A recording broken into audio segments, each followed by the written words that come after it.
Sabe, uma pergunta que muita gente se faz é: por que líderes falham?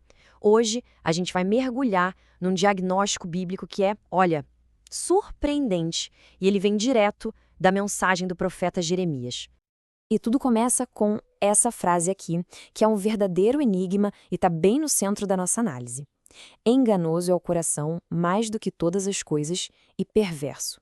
Quem o conhecerá? É essa pergunta que vai guiar a gente nessa investigação. Então, fica a questão, né? Qual é o maior inimigo de um líder? A resposta, como Jeremias vai nos mostrar, talvez esteja bem mais perto do que a gente imagina. Vamos mergulhar nisso? Mas olha, para a gente entender onde está o erro, primeiro a gente precisa saber qual é o certo, né? Vamos começar vendo como é a fundação, o alicerce de uma liderança na perspectiva de Deus. A jornada de um líder, na visão de Jeremias, é fascinante. A coisa toda começa muito antes de qualquer cargo ou conquista. A primeira lição mostra que a liderança de verdade nasce de uma vocação, de um propósito divino que já existia antes mesmo da gente nascer. E a segunda lição vem para complementar. Esse chamado exige um caráter firme, sabe? Um caráter forjado para aguentar o tranco. E aqui tem uma metáfora que é, nossa, sensacional. Em Jeremias 1,18, Deus promete fazer do líder um muro de bronze. E não tem nada a ver com força física. É sobre ter uma integridade, um caráter tão blindado por Deus que nada derruba. Pode vir rei, sacerdote, o povo, ele fica de pé. É a armadura do líder fiel.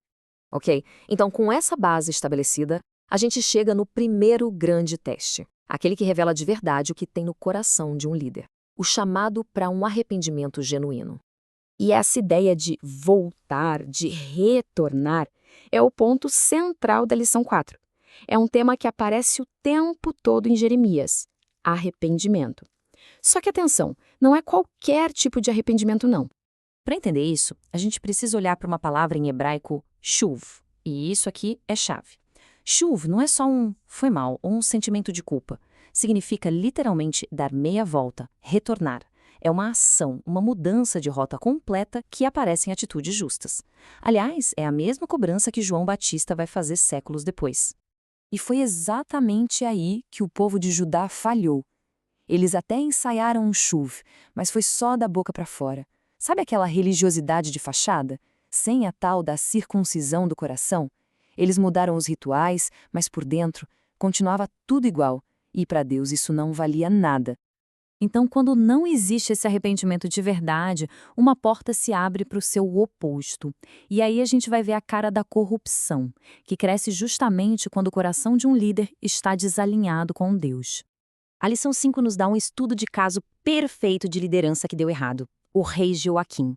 Pensa num cara que construiu um palácio em cima de injustiça, só pensando no luxo e na ostentação, tudo às custas do próprio povo. E o contraste aqui é chocante.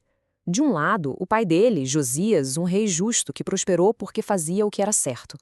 Do outro, Joaquim, consumido pela própria ganância, só pensando em explorar os outros para benefício próprio. Dois reis, pai e filho, mas com dois corações e dois destinos totalmente diferentes. E aqui está o pulo do gato, a grande sacada de Jeremias. Para ele, conhecer a Deus não era saber teologia de cor, era prático. Era medido pelo compromisso do líder com a justiça social, com o cuidado com o pobre e o necessitado. A integridade de verdade se revela em como as pessoas mais vulneráveis são tratadas. Tudo isso nos leva ao clímax da nossa análise. A gente já viu os sintomas: o chamado ignorado, o caráter fraco, o arrependimento de mentira, a corrupção na cara dura. Agora, vamos ao diagnóstico final. Qual é a raiz de tudo isso? E é na lição 6, o coração enganoso e a integridade, que a gente chega na fonte do problema. Pensa bem, a falta de caráter, o arrependimento superficial do povo, a corrupção do rei, tudo isso é sintoma. O que Jeremias faz agora, inspirado por Deus, é pegar o microscópio e olhar direto para a causa da doença: o coração. E aí, a gente volta para aquele versículo do começo. Só que agora ele não é mais um mistério, é um diagnóstico preciso. Enganoso ao coração e perverso. Quem o conhecerá?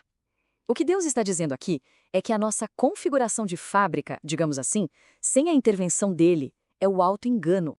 Ou seja, a raiz de toda aquela bagunça que a gente viu é interna. O maior inimigo de um líder não está no lado de fora, está dentro. É o próprio coração, que é mestre em se enganar. Confiar demais em si, na própria capacidade, na própria bondade, é o primeiro e mais perigoso passo para o tombo. E a análise de Deus vai ainda mais fundo. Ele diz que prova não só o coração, mas também os rins, em hebraico, kiliot. E o que é isso? Na linguagem bíblica são as nossas emoções mais profundas, os pensamentos mais secretos, aquelas motivações que às vezes nem a gente admite para a gente mesmo. Deus não olha só o que a gente faz, ele olha o porquê mais secreto por trás de tudo. Ok, o diagnóstico pode parecer pesado, né?